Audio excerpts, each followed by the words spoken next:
السلام علیکم ورحمۃ اللہ وبرکاتہ۔ الحمد للہ وکفا وسلام علی عبادہ الذین اصطفیٰ۔ رب اشرح لی صدری ویسر لی امری واحلل عقدۃ من لسانی یفقہوا قولی۔ اللہم انا نسألک علما نافعا وعملا متقبلا ورزقا طیبا۔ اللہم انا نعوذ بک من علم لا ينفعنا اللهم انفعنا بما علمتنا وعلمنا ما ينفعنا وزدنا علما۔ اللهم إنا نعوذ بك من علم لا ينفع ومن قلب لا يخشع ومن نفس لا تشبع ومن دعوة لا يستجاب لها رب زدنا علما فهما۔ عزیز طلباء، اللہ کی حمد و ثناء اور رحمت للعالمین پر درود و سلام، اور اس کے بعد آج کا ہمارا یہ دروس کا سلسلہ جو کہ آپ کے سامنے ریٹن موجود ہے، 16 نمبر 16واں سبق، اور یہ آج بحمد اللہ ویکنڈ بھی ہے، تو اس طرح آج کا جو ہمارا ٹائم ہے وہ ذرا قدر لیمیٹڈ ہے، اس لیے لیسن کو میں نے ذرا ہلکا پھلکا رکھا ہے۔ جو احادیث ہمارے سلیبس بریک اپ جو ہے اس کے مطابق میں ایڈ نہیں کر سکا انشاءاللہ، تو نیکسٹ جو 2 ہمارے لیسنز ہوں گے ان میں میں کوشش کروں گا کہ وہ جو حدیثیں آج ہم سے رہ جائیں گی، مس ہوں گی، وہ انشاءاللہ نیکسٹ جو 2 ہمارے لیسن ہوں گے ان میں انشاءاللہ ان کو ایڈ کر کے تو ان کو بھی ان کا مطالعہ کیا جائے گا۔ تو آتے ہیں آج اپنی سب سے پہلی جو ہمارے اس آج کے سبق کی حدیث ہے، وہ آپ کے سامنے موجود ہے 105۔ غالباً ہم نے یہ 105 بھی پڑھ لی تھی، لیکن میں نے چاہا کہ ایک بار پھر اس کو ریپیٹ کر لیا جائے۔ گزشتہ سبق میں یہ حدیث ہم نے مطالعہ کی، حدیث 105، 2 گمراہ فرقوں کی نشاندہی۔ تو حدیث کے مطابق رحمت للعالمین نے اس امت میں اس وقت جو بڑے فرقے تھے اور اپنے آپ کو گروپ تھے، اپنے آپ کو اسلام کی طرف منسوب کرتے تھے، ان کا یہاں ذکر کیا ہے۔ عن ابن عباس رضی اللہ تعالی عنہ قال، عن ابن عباس رضی اللہ تعالی عنہما، جب ابن عباس ہوں دونوں صحابی ہیں تو عنہما کی ضمیر آئے گی۔ قال، حضرت ابن عباس رضی اللہ تعالی عنہما کہتے ہیں، قال رسول اللہ صلی اللہ علیہ وسلم، رسول اللہ صلی اللہ علیہ وسلم نے ارشاد فرمایا، صنفان، 2 قسم کے لوگ، 2 صفتوں کے لوگ، 2 گروپ، من امتی، میری امت میں، لیس لہما، نہیں ہے ان دونوں کے لیے، فی الاسلام، اسلام میں، نصیب، کوئی شیئر، کوئی حصہ۔ اور وہ 2 کون سے ہیں؟ المرجئۃ والقدریہ، مرجیہ اور قدریہ۔ مرجیہ جو ہے یہ اصل میں اس کی جو گروپ کی ڈیفینیشن ہے وہ انشاءاللہ اس کے اپنی جگہ پر ہوگی۔ سر دست جب یہ دونوں ایک ساتھ ذکر ہوں، مرجیہ اور قدریہ، تو مرجیہ سے مراد ہوتا ہے جبریہ، ان کا دوسرا نام جبریہ ہے، اور قدریہ وہ جو کہ تقدیر کے منکر ہیں۔ رواہ ترمذی، امام ترمذی نے اس کو اپنی جامع میں ذکر کیا ہے، وقال ھذا حدیث غریب، یہ حدیث غریب ہے، غالباً یہ صحت کے اعتبار سے بھی قدرے ویک ہے۔ آتے ہیں فوائد و مسائل۔ اس میں سب سے پہلے اس حدیث کی سند ضعیف ہے، نیز اس کے دیگر شواہد ہیں مگر وہ بھی ضعیف ہیں۔ تو جتنے شواہد ہیں ان کی بھی اگر جائزہ لیا جائے تو اسناد ہیں وہ ضعیف ہی شمار ہوتی ہیں اہل علم کے ہاں۔ تو گویا یہ حدیث ویسے ضعیف ہے، لیکن یہ حدیث جو ہے صرف نشاندہی کرتی ہے ان 2 گمراہ فرقوں کے بارے میں جن کا ذکر اور دیگر روایات میں بھی ہے اور تواریخ کی کتابوں میں بھی موجود تھا، اور اس سے بہت زیادہ فتنہ پھیلا دین اسلام میں، اور یہ لوگ جو ہیں وہ اپنے آپ کو اسلام کی طرف منسوب کرتے تھے۔ مرجیہ سے یہاں مراد گمراہ فرقہ جبریہ ہے، جو ایک دوسرے گمراہ فرقے قدریہ کے بالکل برعکس باطل نظریات کے حامل ہیں۔ تو یہ دونوں اپوزٹ ہیں ایک دوسرے کے، ایک انتہا کو پیک کو چلا گیا ہے اپنے باطل عقائد میں، اور دوسرا جو ہے وہ دوسری جانب انتہا کو چلا گیا ہے باطل عقائد میں۔ تو دیکھتے ہیں اختصار کے ساتھ عزیز طلباء، صرف آپ اتنا ہی ان کے بارے میں ذہن میں رکھیں کہ جبریہ کے ہاں بندہ اپنے عمل کے اعتبار سے، جبریہ سے مراد مرجیہ جو حدیث میں آیا ہے، جبریہ کے ہاں بندہ اپنے عمل کے اعتبار سے مجبور محض ہے۔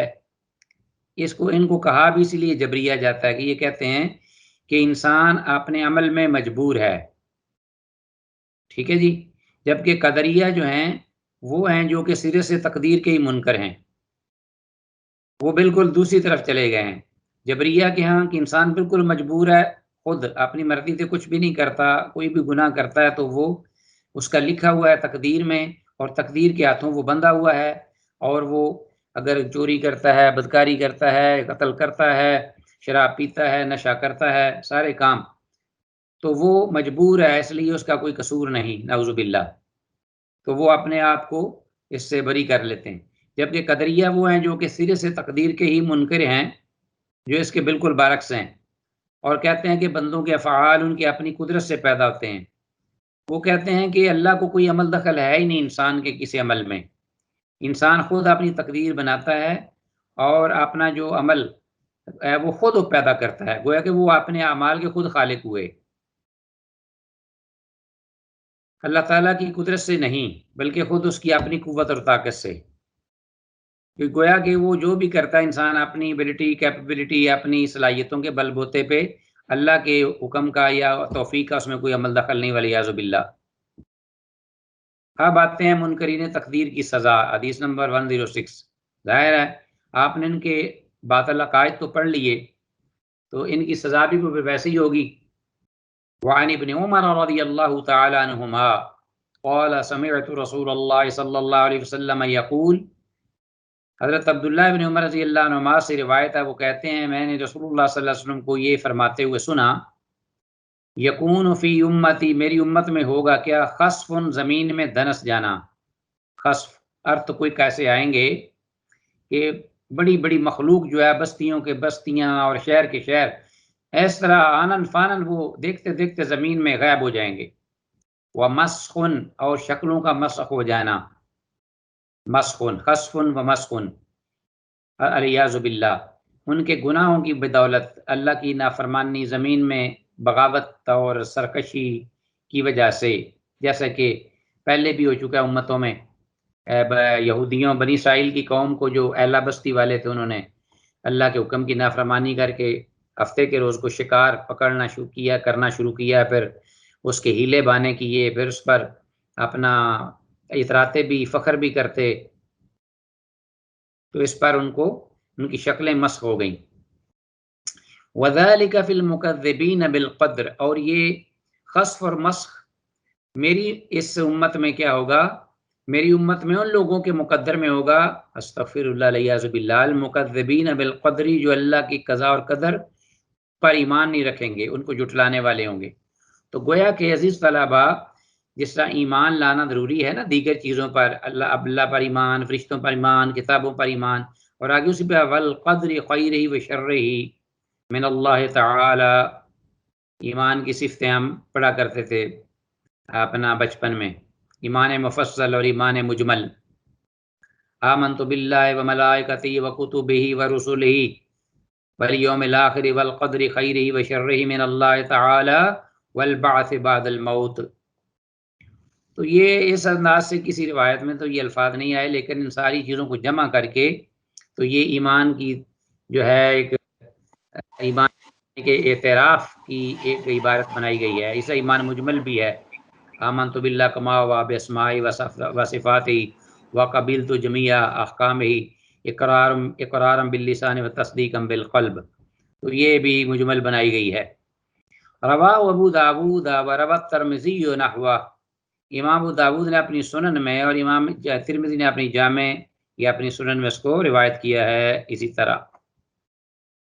حدیث نمبر 107، منکرین تقدیر اس امت کے مجوسی ہیں۔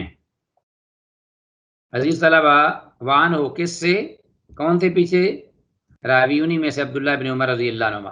قال کہتے ہیں رسول اللہ صلی اللہ علیہ وسلم نے فرمایا القدریۃ جو تقدیر کے منکر ہیں مجوس هذه الامہ اس امت کے مجوسی ہیں، گویا مجوسیوں کی طرح ہیں، کا مجوس هذه الامہ، گویا کہ قدریہ اس امت کے مجوس کہلائے جائیں تو وہ غلط نہیں، مبالغہ نہیں۔ کیوں؟ اس لیے کہ ان موردو آپ صلی اللہ علیہ وسلم نے فرمایا تو پھر اگر مجوسی ہیں وہ مجوسیوں کی طرح کا حکم رکھتے ہیں تو پھر ان ماردو اگر وہ بیمار ہو جائیں فلا تعودوہم تو ان کی بیمار کسی مت کرو، عیادت مت کرو، ان کا پوچھنے ان کا حال احوال مت جاؤ، یعنی اس حد تک دیکھیے قابل نفرت۔ وَإِن ماتوا اور اگر وہ مر جائیں تو فلا تشہدوہم تو ان کے جنازے میں بھی حاضر نہ ہو، فلا تشہدوا نہ حاضر ہو تم ہم ان کو یعنی ان کے جنازوں کو۔ رواہ احمد و ابو داود امام احمد نے اپنی مسند میں اور امام ابو داود نے اس کو اپنی سنن میں ذکر کیا ہے۔ 107 کے فوائد اور مسائل۔ یہ حدیث متعدد اسناد کی وجہ سے حسن ہے، تو گویا کہ کچھ اس کی اسناد جو ہیں وہ ویک بھی ہیں، کمزور بھی ہیں، لیکن جب ملا دی جائیں ساری تو حسن کے درجے پہ آتی ہیں۔ دوسرا یہ ہے کہ مجوس ایک آتش پرست اور سورج پرست فرقہ ہے جو دو الہ مانتے ہیں، دو معبود، ایک خیر کا معبود اور ایک شر کا معبود۔ تو گویا شیطان بھی ایک اعتبار سے ان کے نزدیک معبود ہے۔ تو ان کے خیال کے مطابق مجوسیوں کے جو کہ آگ کے پرستار ہیں، آگ کی پوجا کرتے ہیں، آگ کو بجھنے نہیں دیتے، اس لیے کہ ان کے نزدیک اگر آج آگ بجھ گئی تو معبود ختم ہو جائے گا۔ استغفر اللہ الیاذ باللہ، کیا عقل ہے ان مشرکوں کی، اتنا بھی ذہن میں نہیں آتا کہ ہمارا جو معبود ہے اپنی بقا کے لیے ہمارا محتاج ہے۔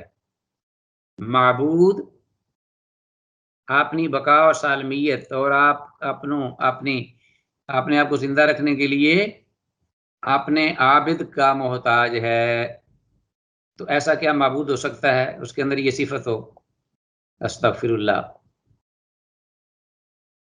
اور اسی طرح سورج کو پوجتے ہیں، سورج بھی ڈوب جاتا ہے، وہ بھی اللہ کی مخلوق ہے، تو قیامت کے دن ان کو سورج سمیت جو ہے جہنم میں پھینکا جائے گا، یعنی مشرکوں کو بھی اور جن کی پوجا ہوتی تھی ان کو بھی، اور اس لیے کہ تاکہ ان کے عذاب میں اضافہ ہو، جیسا کہ پوجے جانے والے بت پتھر وہ پھینکے جائیں گے، تماثیل، اسی طرح سورج اور چاند کو بھی۔ تو یہ ہے معبود ان کا۔ اور اس کو ایک اور نام بھی دیتے ہیں اہرمن اور یزدان۔ اہرمن جو ہے شیطان اور یزدان الرحمن، تو یہ دونوں جو ہیں یہ شر کا اور خیر کا معبود ہمارا ہے، دونوں معبود ہیں، دونوں کو پوجتے ہیں یہ مجوسی، اور دونوں کی عبادت کرتے ہیں، اور کہتے ہیں ان کی آپس میں لڑائی ہوتی رہتی ہے، کشمکش ہے، کبھی اہرمن جیت جاتا ہے اور کبھی یزدان جیت جاتا ہے، جیسا زمین میں کبھی اللہ والے غالب آ جاتے ہیں اور کبھی شیطانی لوگ غالب آ جاتے ہیں، تو ان کے نزدیک یہ دونوں معبود ہیں، نعوذ باللہ، اہرمن یزدان۔ بڑی عجیب بات ہے عزیز طلبہ، آپ دیکھیے کہ ایک شخص آگ جلاتا ہے تو اس نے حقیقت میں اپنا خدا بھی پیدا کر لیا۔ ہاں جی، وہ کہتے ہیں کہ پھر دیا سلائی لاؤ، ماچس لاؤ، چلم بھر کے لاؤ، پیدا خدا ہو، اور جب شعلہ بھڑک اٹھے تو اس پر تھوڑا سا پانی ڈالو تو اللہ میاں فانی، مخلوق باقی، اللہ میاں فانی۔ یہ ہے بات۔ ان کا معبود باطل جو ہے چمک رہا تھا آسمان پر، بادل آئے اللہ غائب، یہ استغفر اللہ الیاذ باللہ۔ دیکھتے چلے جائیے ذرا ان مشرکوں کا حال، اور آج کے مشرکوں کا بھی یہی حال ہے، بلکہ اس سے بھی بڑے ہوئے ہیں، یہ قبروں کے پجاری اور مزاروں پہ جا کر طواف کرنے والے اور ان سے مانگنے والے۔ حدیث میں قدریہ کی مجوس سے تشبیہ کی وجہ یہ ہے کہ قدریہ بھی بہت سے خالقوں کے قائل ہیں، مطلب یہ ہے کہ جتنے فعل وہ سر انجام دیتے ہیں ان کے نزدیک اتنے خالق ساتھ ساتھ جنم لیتے جاتے ہیں، تو اس اعتبار سے چونکہ مجوسیوں کے ہاں بھی ایک سے زیادہ خالق ہے، جتنی زیادہ آگ جلائی جائے وہ زیادہ اس کے سارے خالق ہوں گے، ان کی کوئی حد نہیں ہے۔ تو اسی طرح ان کے بھی، تو اسی طرح اللہ کے رسول صلی اللہ علیہ وسلم نے فرمایا کہ مجوس و حادل امہ القدریہ، اہل علم کے ہاں یہی بات حق ہے کہ ان کی عیادت نہ کی جائے، جیسا کہ حدیث میں ہے لا تجا لا ولا تشہدوہم ان ماتوا ولا تشہدوہم، ان کے پاس نہ جاؤ اور ان کی عیادت کے لیے نہ جاؤ، اگر بیمار پڑ جائیں تو ان کی عیادت نہ کرو اور ان کے جنازوں میں بھی شریک نہ ہو۔ تو حق بات یہی ہے کہ ان کی عیادت نہ کی جائے اور جہاں تک ممکن ہو سکے ان کے ساتھ میل جول سے بھی بچا جائے۔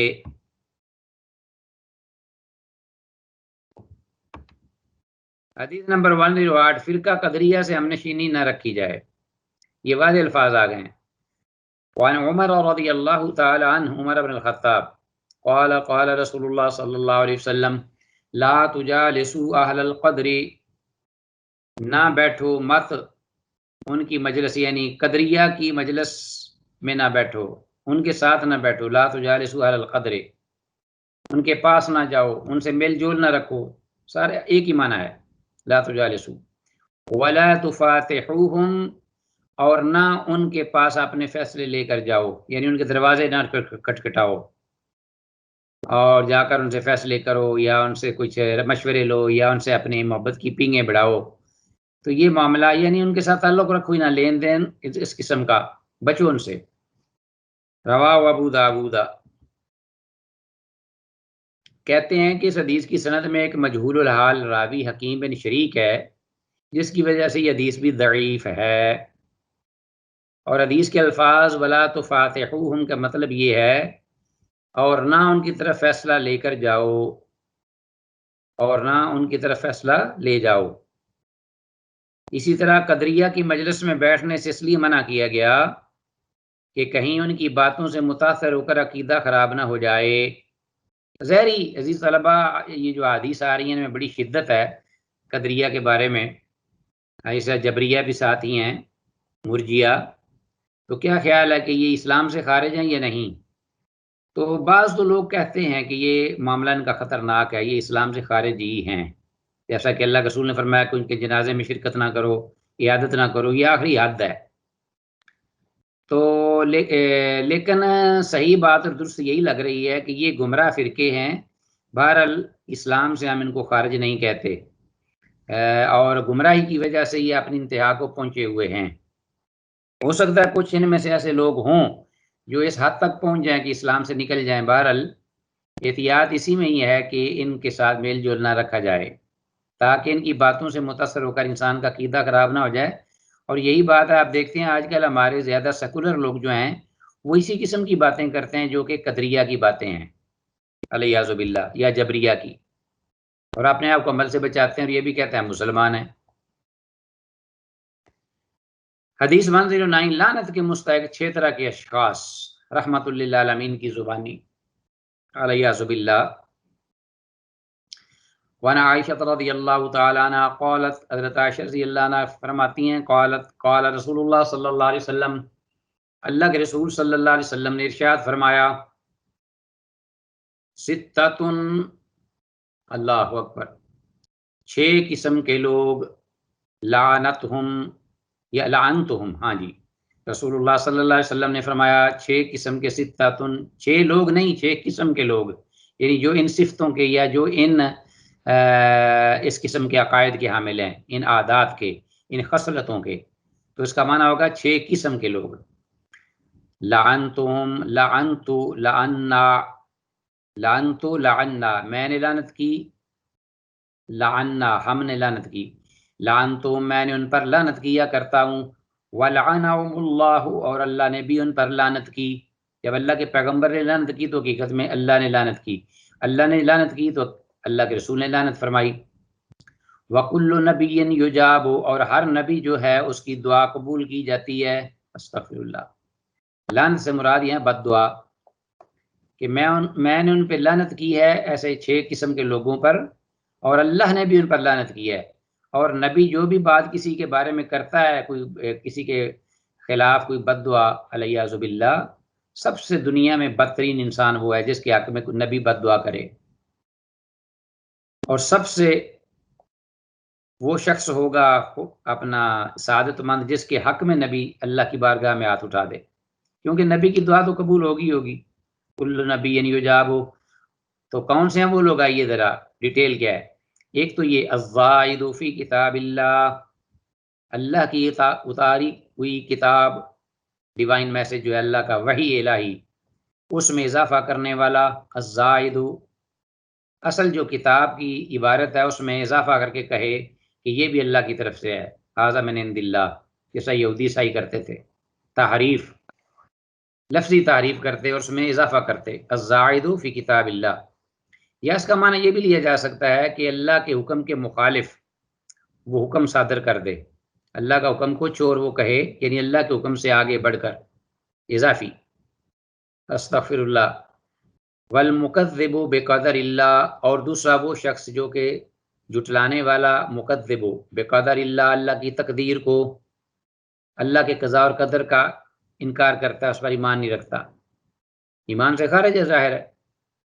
والمتسلط بالجبروت، لیکن یہاں یہ فرق کرنا پڑے گا کہ وہ ان چیزوں کو اگر کرتا ہے عقیدتاً، عقائد کے ساتھ، تو پھر اسلام سے، ایمان سے خارج ہے. اگر گمراہی یا اپنی جہالت کی وجہ سے ہے لیکن اللہ پر ایمان، اس کے رسول پر ایمان رکھتا ہے، تو پھر اس کا حکم اور ہوگا. والمتسلط، اور مسلط ہونے والا، بالجبروت، اپنی سرکشی کے ساتھ، سرکشی کے ساتھ لوگوں کو دبا کر، ڈرا کر، دمکا کر، ان کو پریشرائز کر کے تو اپنا تسلط جمانے والا. اپنا اس میں مراد یہ بھی ہے کہ حاکم بن جانے والا، اپنی باغ ڈور حکومت کی سنبھال لینے والا، ملک کا فرما روا بن جانے والا، لوگوں پر جبر کر کے، بالجبروتی. استغفر اللہ. لیعز، اور اس کا مقصد کیا ہوا آگے؟ ظاہر ہے جیسے ویسے ہے ویسے وہ لوگوں کو لائے گا آگے کہ میری جو پلٹن ہے، میری پارٹی آ جائے آگے، وہ جو کوئی ظالم اور فاسق اور فاجر ہے. لیعز، فرعونوں جیسے فرعون تھا، تاکہ وہ عزت دے، من اضلہ اللہ، جس کو اللہ نے ذلیل کر دیا ہو. اللہ کی بارگاہ میں جو ذلیل ہے اس کو عزت دینا چاہے وہ شخص، یہ جو ظالم جابری حکمران.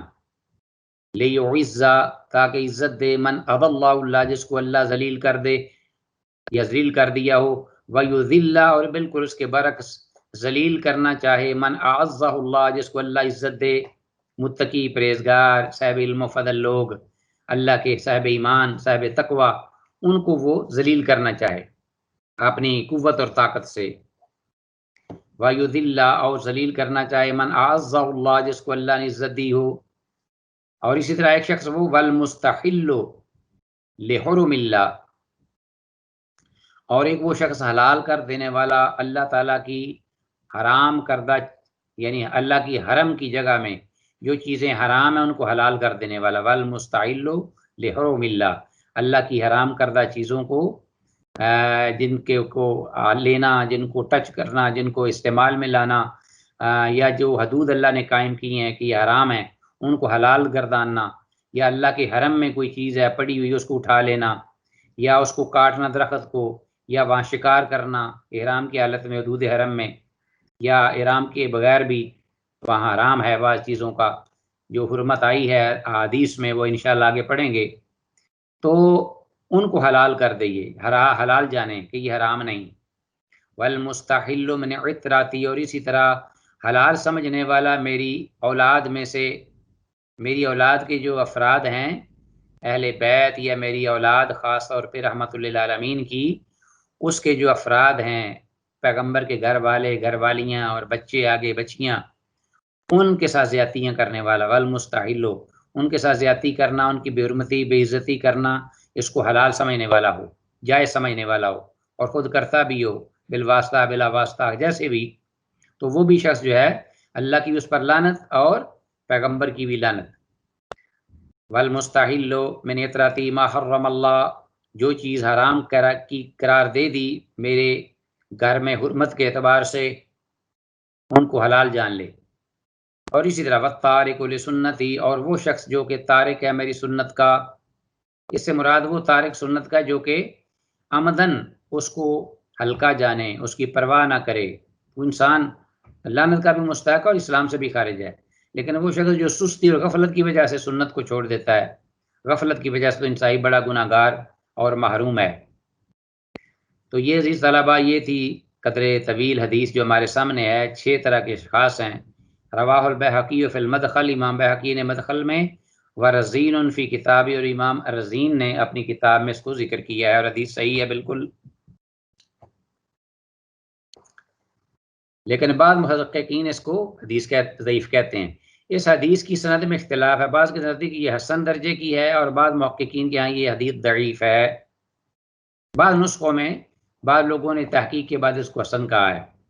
بہرحال اس کی جو سند ہے اس کے اندر اختلاف ہوا ہے، اور حقیقت کیا ہے واللہ اعلم عالم بالصواب، زیادہ محسوس یہی ہے، لگتا ہے کہ یہ صحیح ہے۔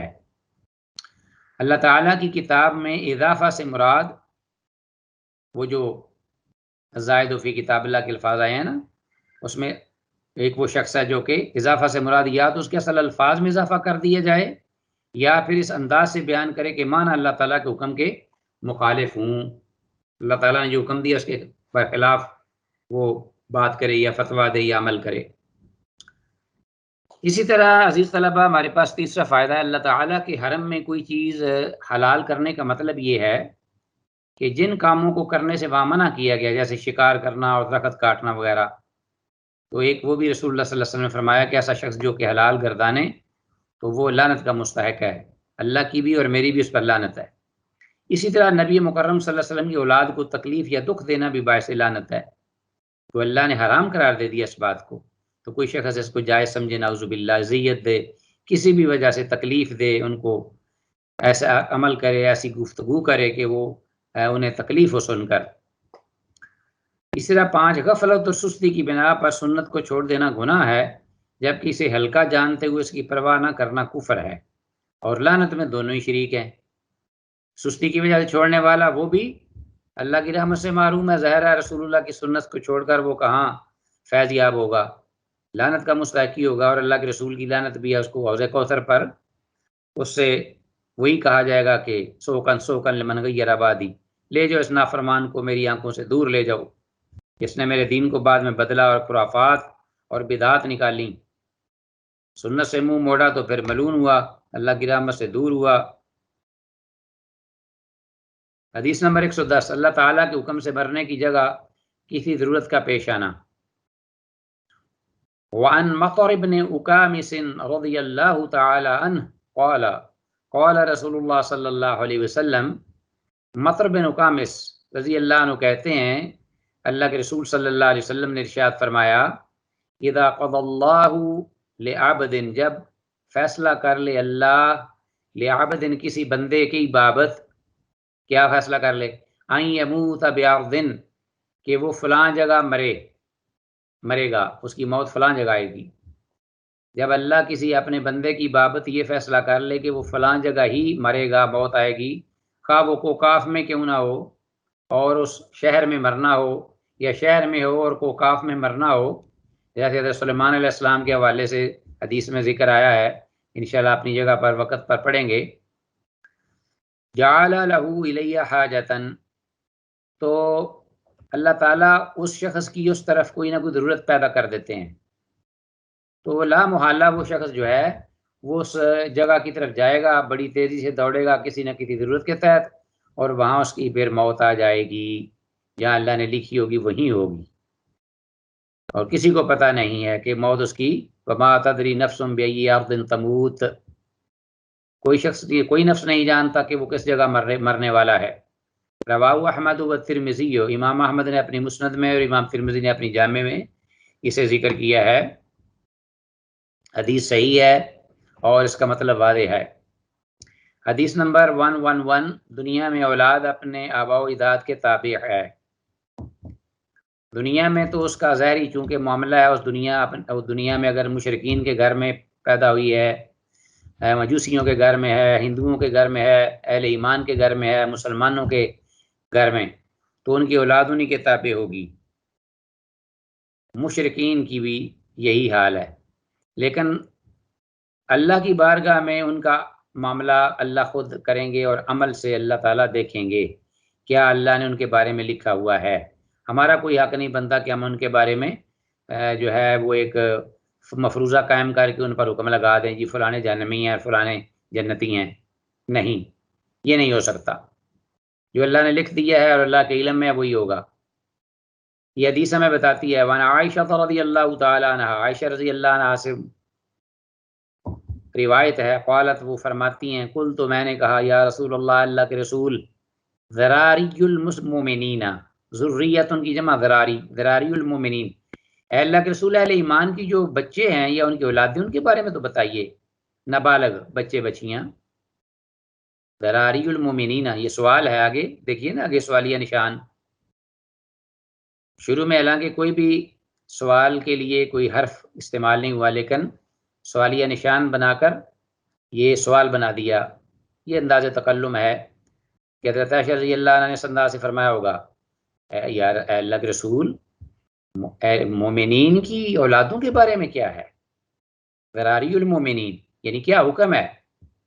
اہل ایمان کی پہلے اس کا ذکر ہے.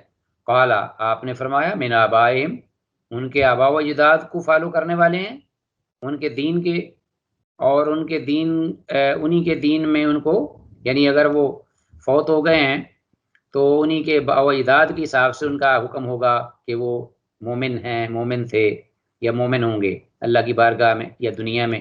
ہم ان کے ساتھ جو معاملہ کریں گے وہ اہل ایمان کا سا کریں گے. فقلت یا رسول اللہ، تو میں نے کہا اے اللہ کے رسول، بلا عمل، بغیر عمل کے، ابھی تو وہ بلوغت کو نہیں پہنچے، خواہ وہ اہل ایمان کے گھر پیدا ہوئے ہوں تو ان کے آبا و اجداد جو ہیں وہ نیک ہیں، اگر نیکوکار اہل جنت ہیں ان کو بھی جنت ملے گی. بھائی بلا عمل، معلوم ہوا کہ عمل کے بغیر. قال اللہ عالم بما كانوا عاملین، اللہ زیادہ جانتا ہے کہ کیا وہ عمل کرنے والے تھے. اب رسول اللہ صلی اللہ علیہ وسلم نے آگے سے یہ نہیں فرمایا کہ نہیں نہیں وہ تو جنتی ہی ہیں اور جنت میں ہی جائیں گے اس لیے کہ ان کے آبا و اجداد بھی جنتی اہل ایمان تھے اور اہل ایمان اہل جنت والے عمل کر رہے تھے. نہیں، آپ نے فرمایا کہ اللہ بہتر جانتا ہے ان کے معاملے میں، یہ معاملہ اللہ کے ہاں ہے. دنیا میں ان کا حکم جو ہے وہ اہل ایمان کا ہوگا کیونکہ وہ ان کے فور فادرز اہل ایمان ہیں. قل، تو میں نے کہا فذراری المشرکین، تو مشرکوں کی جو اولادیں ہیں ان کا کیا معاملہ ہے، ان کے بارے میں کیا حکم ہے؟ قال من آبائہم، آپ نے فرمایا کہ ان کے آبا و اجداد کے بارے میں ہی ان کو فالو کریں گے. قل، تو میں نے کہا فذراری المشرکین، حضرت عائشہ فرماتی ہیں کہ اللہ کے رسول، مشرکوں کی جو اولادیں ہیں ان کا کیا معاملہ ہے؟ قال، یہ تو اہل ایمان کی اولادوں کا مسئلہ تھا.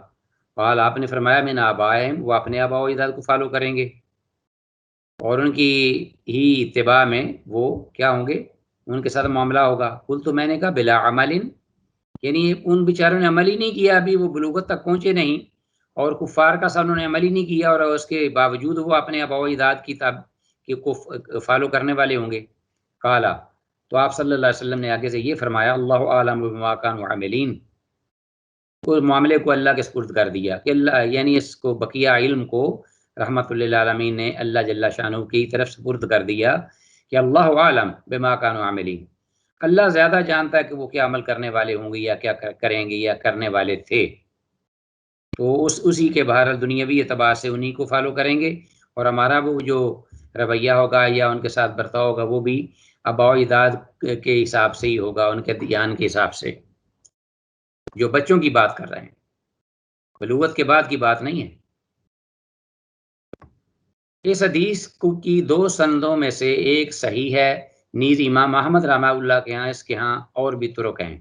امام احمد رحمہ اللہ نے ان کو مزید ایک سے زیادہ اسناد کے ساتھ بھی ذکر کیا ہے یا اس کے طرق بیان کیے ہیں.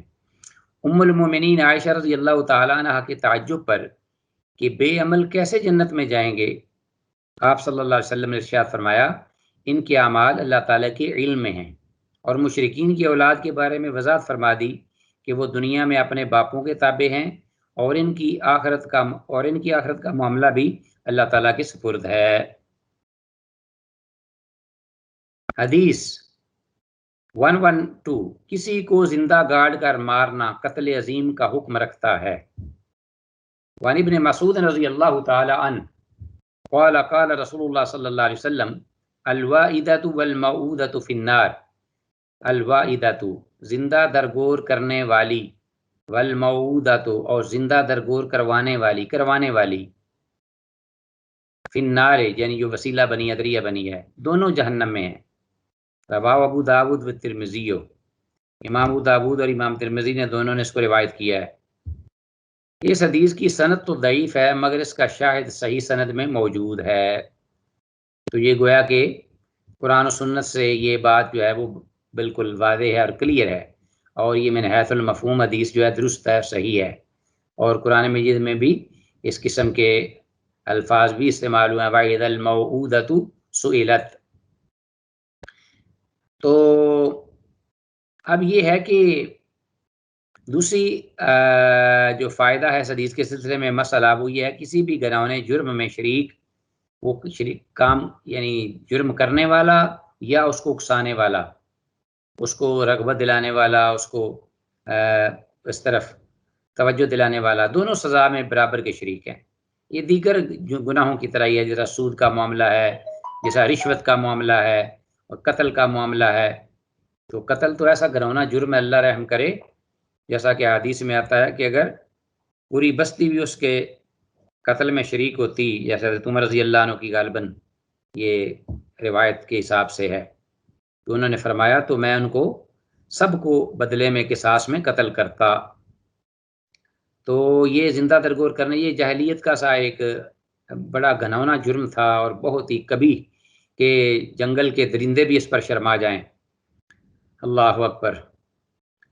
حدیث میں الموعودۃ سے مراد وہ ہے کہ جن کے حکم سے بچی کو گاڑا گیا، موعودۃ یعنی جننے والی ماں وغیرہ، موعودہ وہ کہے گی تو ہوگا نا، یا ماں یا باپ، وغیرہ کسی کو کیا ضرورت ہے کسی کی بچی کو وہ زندہ درگور کر دے۔ تو ماں باپ خود جو تھے وہ یہ اکساتے تھے اور یہ کام کرواتے تھے۔ اور الوائدۃ سے درگور کرنے والی مراد ہے کہ جس نے جا کر از خود یہ کام گنونا کیا، خود گاڑا۔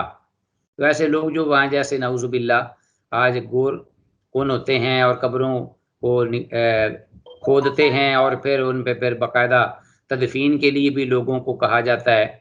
تو اس طرح کے لوگ مقرر تھے جن کو کہا جاتا تھا کہ لو یہ بچی ہے، نعوذ باللہ یہ بچہ ہے، اور اس کو زندہ قبر نکال کر اس کو وہاں مٹی کے تلے دبا آؤ، اور وہ خود نہیں جاتے تھے۔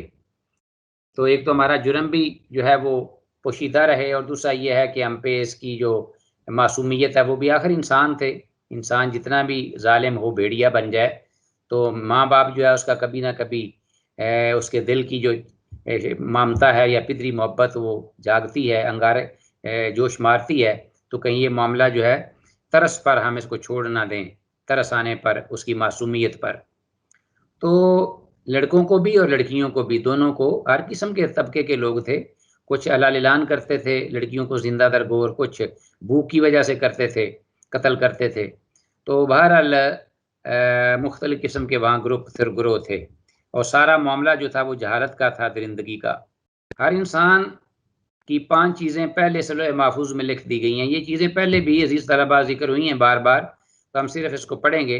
عن ابی الدرداء رضی اللہ تعالی عنہ قال قال رسول اللہ صلی اللہ علیہ وسلم، اللہ کے رسول صلی اللہ علیہ وسلم نے ارشاد فرمایا، ان اللہ عز وجل کہ بے شک اللہ عز وجل فارغ ہو گئے، الی کل عبد ہر بندے، اپنے ہر بندے کی 4 چیزوں کے اعتبار سے اللہ تعالیٰ فارغ ہو گئے۔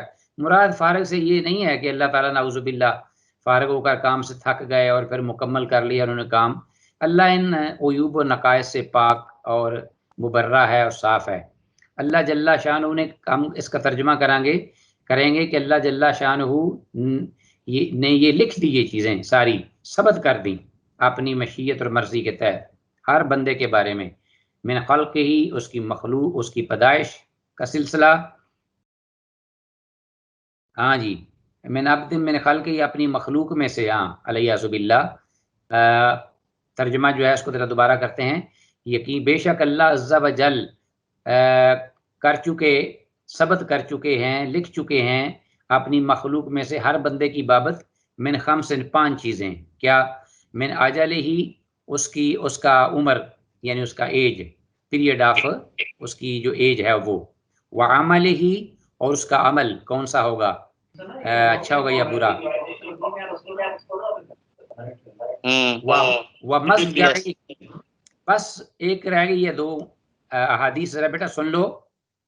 ومضجعہ، اور اس کا اماج گاہ، اس کی کہاں، وہ اس کا آخری جو ٹھکانہ ہے وہ کہاں ہوگا، اس کا عمر کی وقت ٹائم، اس کا عمل، اور اس کی مسجع یعنی اس کا جو اپنا جگہ آخری قبر وغیرہ. وآثرہ، اور اس کا پلٹنا، اپنی جگہ سے واپس آنا اور جانا اور پلٹنا، کہاں جا رہا ہے کہاں آ رہا ہے، یہ ساری چیزیں. ورزقہ، اور اس کا رزق. یہ 5 چیزیں ہیں. حضرت عائشہ رضی اللہ تعالیٰ عنہ سے مروی قالت، وہ کہتی ہیں سمعت رسول اللہ صلی اللہ علیہ وسلم، میں نے رسول اللہ صلی اللہ علیہ وسلم سے یہ سنا، یقول، آپ فرما رہے تھے، من تکلم فی شیء، ٹاپک یہ ہے تقدیر میں بحث مباحثہ نقصان تو دیتا ہے، فائدہ ہرگز نہیں. من تکلم فی شیء، جس نے من القدر، جس نے اللہ کی قضاء و قدر کے معاملے میں کچھ گفتگو کی، یسأل عنہ یوم القیامہ، تو وہ جرم ہے بہت بڑا، تو اس جرم کے بارے میں قیامت کے دن اس سے سوال کیا جائے گا، پوچھا جائے گا. ومن لم یتکلم، اور جو خاموش رہا، ومن، جس نے گفتگو کلام نہ کیا اس بارے میں، لم یسأل عنہ، تو اس کو اس بارے میں باز پرس نہیں ہوگی، نہ سوال ہوگا. امام ابن ماجہ نے اپنی سنن میں اس کو ذکر کیا ہے.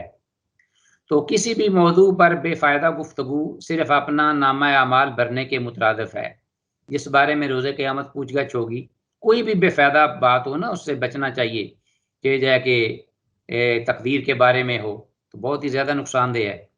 قضاء و قدر کے معاملے میں بحث مباحثہ اخروی نقصانات کی سنگینی میں مزید اضافہ کر دیتا ہے. حدیث کے مطابق من کان یؤمن باللہ والیوم الآخر فلیقل خیرا او لیصمت، کہ جو شخص اللہ اور آخرت کے دن پر ایمان رکھتا ہو، اسے چاہیے کہ اچھی بات کہے یا پھر وہ خاموش رہے.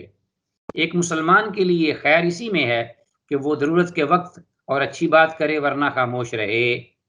من حسن اسلام المرء ترکہ ما لا یعنیہ. حدیث نمبر 115، تقدیر پر ایمان نہ رکھنا جہنم میں داخلے کا سبب ہے. وان ابن الدیلمی، ابن دیلمی رحمہ اللہ سے روایت ہے، قال، کہتے ہیں، اتیت ابی بن کعب، میں ابی بن کعب رضی اللہ عنہ کے پاس آیا، فقلت، تو میں نے کہا، لہو، ان کو، قد وقع، تحقیق واقع ہوتی ہے، سوچ آتی ہے، فی نفسی، میرے نفس میں، میرے دل میں، شیئن، کچھ، من القدر، تقدیر کے بارے میں، وسوسے آتے ہیں، سوچیں آتی ہیں. فحدثنی، مجھے ذرا بیان کر دیجئے اس بارے میں، لعل اللہ، شاید کہ اللہ جل شانہ، ان یذہبہ من قلبی، کہ وہ اس حدیث کو سن کر میرے دل سے وہ وسوسے لے جائے تقدیر کے بارے میں. بڑے ہی پریشان کن اور بڑے تکلیف دہ اور اذیت ناک ایمان تھا نا ان کے اندر. حضرت ابن دیلمی جو ہیں وہ ابی بن کعب کے پاس آتے ہیں. فقال، تو وہ کہنے لگے، حضرت ابی بن کعب نے آگے بات کی، آگے جواب دیا. بہت بڑے قاری اور عالم تھے رسول اللہ صلی اللہ علیہ وسلم کے شاگرد، بڑے جلیل القدر. فقال، کہنے لگے، لو ان اللہ، اگر بے شک اللہ، عذبا، عذاب دینا شروع کر دے، اہل سماوات ہی، آسمانوں کے رہنے والی مخلوق کو، و اہل ارض ہی، اور زمین میں رہنے والی ساری مخلوق کو، عذبہم، وہ ان کو عذاب دے، وہو غیر ظالم لہم، تو اس کے باوجود اللہ ظلم نہیں کرنے والے ان پر، بلکہ عدل کرنے والے ہیں، بلکہ رحمت کرنے والے ہیں. عذاب دینے کے باوجود اہل زمین اور آسمان کو اللہ اگر عذاب دینا شروع کر دے تو اللہ عادل ہیں، اللہ رحیم ہے، کریم ہے، ظالم نہیں.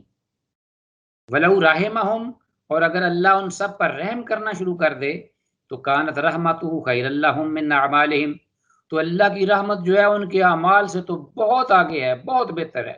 اعمال تو کچھ بھی نہیں، اعمال تو صرف اللہ کا حکم ماننا ہے، لیکن جو رحمت ہے اللہ کی وہ تو اس کا دو حساب ہی نہیں ہے. وَلَوْ أَنفَقْتَ، اور اگر تو خرچ کرے، یہ ابی بن کعب کی بات ہے، ابن دیلمی کو رضی اللہ عنہ. وَلَوْ أَنفَقْتَ، اور اگر تو خرچ کر دے، مثل احد، احد کے برابر، احد پہاڑ کے مثل برابر، ذهباً، سونا، فی سبیل اللہ، اللہ کی راہ میں، یعنی صدقہ کر دے احد پہاڑ کی مثل، مقدار میں، کوانٹٹی میں، ما قابلہ اللہ منکا، تو اللہ اس کو تجھ سے کبھی قبول نہیں کرے گا، حتیٰ تؤمن بالقدر، یہاں تک کہ تو ایمان لے آئے قدر پر، تقدیر پر۔ اللہ اکبر۔ تو تقدیر جو ہے اس پر عمل کرنا یہ لازمی امر ہے۔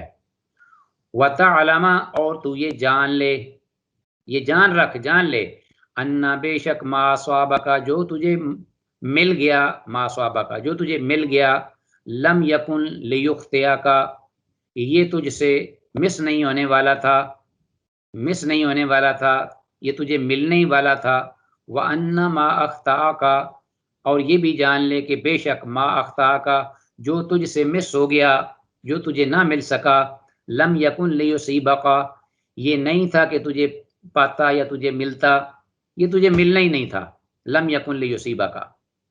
ولو مت، اور اگر تو مر جائے، علی غیر ھذا اس عقیدے کے علاوہ پر، یہ تقدیر کا عقیدہ جو میں نے ذکر کیا ہے، ابی بن کعب فرما رہے ہیں کہ اگر تیری موت آ جائے اس عقیدے کے علاوہ کسی اور چیز پر، سوچ پر، لدخلت النار تو جہنم میں داخل ہوگا، سیدھا جہنم میں چلا جائے گا، یہ منکر تقدیر بن جائے گا۔ قال، کہتے ہیں، ثم اتیتو، کون کہتے ہیں؟ ابن دیلمی جو روایت بیان کر رہے ہیں کہتے ہیں ثم اتیتو، پھر میں آیا عبداللہ بن مسعود، عبداللہ بن مسعود کے پاس، فقال مثل ذالک، تو انہوں نے بھی اسی طرح کی بات میرے ساتھ کی۔ قال، پھر کہتے ہیں ثم اتیتو، پھر میں آیا حذیفہ بن الیمان، حذیفہ بن یمان کے پاس، فقال مثل ذالک، انہوں نے بھی اسی مثل میرے ساتھ بات کی۔ ثم اتیت زید بن ثابت، بڑے بڑے جلیل القدر صحابہ، پھر میں آیا زید بن ثابت رضی اللہ عنہم اجمعین اقطعین سب کے پاس، فحدثنی، تو انہوں نے بھی مجھے بیان کیا، عن النبی، نبی صلی اللہ علیہ وسلم سے، مثل ذالک اسی مثل۔ تو معلوم ہوا کہ یہ جو اثر ہے نا شروع میں دیلمی کا مقطوع حدیث، پھر ابی بن کعب کی ذکر کردہ موقوف حدیث، پھر ابی بن کعب کا آگے اور زید بن ثابت کا نبی صلی اللہ علیہ وسلم سے بیان کرنا، یہ مرفوع حدیث ہو گئی، مثل ذالک رواہ احمد و ابو داود و ابن ماجہ۔ دین کے کسی مسئلہ میں شبہ وارد ہونے پر قرآن و سنت کی جانب فوری رجوع ضروری ہے۔ بس یہ سوالات لکھ لیجئے، اور اس کے بعد میں آپ سے اجازت چاہتا ہوں اللہ کے نام پر اور اللہ کی توفیق سے۔ نجات کے لیے تقدیر پر ایمان از بس کی ضروری ہے۔ دل کے اطمینان کی خاطر ایک عالم سے دوسرے یا تیسرے کے پاس جانے میں کوئی حرج نہیں۔ دین کے معاملے میں عرف آخر صرف اللہ اور اس کے رسول صلی اللہ علیہ وسلم۔ کچھ حاصل ہونے کی صورت میں یہ کہنا درست نہیں کہ یہ میری اپنی ذاتی کوشش سے ملا ہے، اور اگر کچھ نہ ملے تو یہ کہنا بھی درست نہیں کہ اگر میں محنت اور تگ و دو کرتا تو اسے حاصل کر کے رہتا۔ اس لیے کہ حدیث میں آتا ہے کہ وَأَنَّ لَوْ تَفْتَحُ عَمَلَ الشَّيْطَانِ، بے شک لو جو ہے یعنی اگر شیطان کا دروازہ کھول دیتا ہے، وَالْعِيَاذُ بِاللَّہ۔ اور اس کے ساتھ ہی میں اجازت چاہتا ہوں انشاءاللہ عزیز طلبہ، آئندہ انشاءاللہ ویکنڈ کے بعد منڈے کو انشاءاللہ ملاقات ہوگی ہماری، اور حدیث نمبر 116 سے ہم آغاز کریں گے۔ ھذا ما عندی واللہ اعلی وعلم بالصواب۔ السلام علیکم ورحمۃ اللہ وبرکاتہ۔ ایک دو سوالات ہیں ذرا طلبہ کے، اگر ایک دو سوالات فرماؤ۔ سسٹر اسما مرتضی۔ جی السلام علیکم۔ وعلیکم السلام ورحمۃ اللہ۔ استاد محترم، میرا یہ سوال ہے کہ مشکات المصابیح میں یا کسی بھی صحیح کتب میں ضعیف احادیث ہونے کا کیا مطلب ہے، اور عموماً جو ضعیف حدیث ہوتی ہے اس کا کیا حکم ہوتا ہے؟ ماشاء اللہ، بڑا پیارا سوال ہے، اور اس کے جوابات آگے ملیں گے آپ کو، لیکن سر دست میں جو آپ کو چاہیے جواب، وہ ایک تو یہ کہ ضعیف احادیث جو ہیں وہ اس لیے بھی ذکر کی گئی ہیں کہ تاکہ یہ پتہ چل جائے کہ یہ احادیث تو روایت کی گئی ہیں لیکن ان کا حکم ضعف کا ہے۔ تو جب ہم عالم علم پڑھتے ہیں، عامی کے لیے نہیں، عالم کے لیے، ایک استاد اپنے شاگرد کو یہ بتا دیتا ہے کہ جی یہ حدیث کتابوں میں موجود ہے، محدثین نے ان کو ذکر کیا ہے، لیکن یہ سمجھ لینا کہ یہ ان کا حکم ضعف کا ہے، ٹھیک ہے۔ اور دوسرا یہ ہے کہ بعض محدثین نے ضعیف حدیث کو اگنور نہیں کیا، کیونکہ وہ کہتے ہیں کہ اس سے فائدہ ہوتا ہے۔ وہ یہ کہ عام جو علماء یا اہل علم ان کے اقوال سے بہتر ضعیف حدیث ہے، ان اقوال سے بہتر ضعیف حدیث اس لیے اس وقت ہے کہ جب اس سے بہتر کوئی صحیح حدیث اس کے مخالف نہ ہو، دوسرا یہ ہے کہ ضعف جو ہے وہ شدید قسم کا نہ ہو، اور تیسرا یہ ہے کہ وہ عقائد میں نہ ہو، حدود میں نہ ہو، بلکہ فضائل میں ہو۔ تو وہ احادیث جو ہیں وہ خاصی کثرت سے محدثین اس لیے ذکر کرتے ہیں، تو اس لیے ان میں فائدہ ہے، ٹھیک ہے۔ ایک تو جانچ پرکھ ہو جاتی ہے کہ یہ ہمیں پتہ چل گیا کہ یہ حدیث ضعیف ہے، ایک تو یہ پتہ چلا، تو اس کو ہم صحیح کا حکم نہیں لگائیں گے۔ دوسرا یہ دیکھیں گے کہ ضعف کس قسم کا ہے، شدید تو نہیں زیادہ کہ جس میں راوی کوئی کذاب ہے، جس پر تہمت ہو جھوٹ کی، نہیں، حفظ کی کمزوری ہے، چلو کوئی بات نہیں۔ اسی طرح یہ ہے کہ وہ فضائل میں ہے، اچھے کاموں میں، اور پھر تیسرا اس سے کوئی اقوی حدیث جو اس سے زیادہ سٹرانگ ہے وہ اس کے اپوزٹ نہ ہو۔ انشاءاللہ یہ چیزیں آپ پڑھیں گے۔ بعض یہ بھی کہتے ہیں کہ ضعیف حدیث کا حکم جو ہے وہ جو ہوتی ہے نا اسرائیلی روایت، اس کا سا حکم ہوتا ہے، اور اسرائیلی روایت کے بارے میں یہ ہے کہ لا تصدقوہ ولا تکذبوہ، کہ اس کو جھٹلاؤ بھی نہ اور اس کو صحیح بھی نہ کہو، اور اگر شریعت کے خلاف اس میں کوئی چیز نہ ہو تو اس سے فائدہ بھی اٹھا سکتے ہیں۔ ھذا ما عندی واللہ اعلم بالصواب۔ بہت شکریہ استاد محترم۔ ٹھیک ہے جی، السلام علیکم جی۔ وعلیکم السلام۔ جی شیخ، میرا آپ سے سوال یہ تھا کہ جو ضعیف حدیث ہوتی ہے وہ اگر اس کا متن جو ہے وہ کسی صحیح حدیث کے مطابق ہو یا کچھ، تو وہ حدیث قابل عمل ہو سکتی ہے، وہ حدیث ضعیف ایسا؟ ہم اس کو یہ کہیں گے کہ یہ حدیث جو ہے من حیث المفہوم متن صحیح و من حیث الاسناد ضعیف، سند کے اعتبار سے یہ ضعیف ہے اور اپنے متن کے اعتبار سے یہ درست ہے، لیکن یہ اس وقت ہی ہوگا نا جب کتاب و سنت سے یا دیگر نصوص سے اس کے شواہد ہوں گے اور یہ پتہ چل جائے گا اور علماء اس کو کہیں گے کہ یہ اس کا متن ٹھیک ہے، لیکن حکم جو ہے وہ واضح کلیئر کرنا ہوگا ہم نے، اس لیے کہ حکم میں ہمیں کمی نہیں ہوگی۔ یہ نہیں ہو سکتا کہ سند کے اعتبار سے ضعیف ہو اور متن ٹھیک ہو اور ہم کہہ دیں کہ حدیث جو صحیح ہے، کیونکہ فنی اعتبار سے اور علمی اعتبار سے وہ حدیث سند کے اعتبار سے ضعیف ہی ہے۔